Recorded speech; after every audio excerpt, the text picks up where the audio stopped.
இப்படி எதை பற்றியும் யோசிக்காம அவசரப்பட்டு நான் செஞ்ச தப்பால அந்த அப்பாவி பொண்ணு செத்துட்டான். உயிர் காப்பான் தோழன்னு சொல்லுவாங்க. ஆனா இவன் தன்னை சுத்தி நடக்கிற எதுவுமே தெரியாம உயிருள்ள பணமா கிடக்க நான் காரணமாயிட்டேன். எந்த பாவம் அறியாத அந்த 2 குடும்பத்தோட நிம்மதியும் போச்சு. இன்னொரு தடவை அப்படி ஒரு முட்டாள்தனம் என் வாழ்க்கையில மட்டும் இல்ல, யார் வாழ்க்கையிலையும் நடக்கக்கூடாது.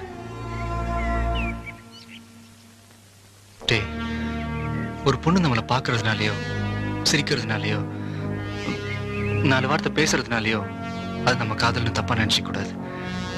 அவ மனசுல நம்ம இருக்குமா இல்லையான்னு தெரியற வரைக்கும் நம்ம பொறுமையா இருக்கணும்.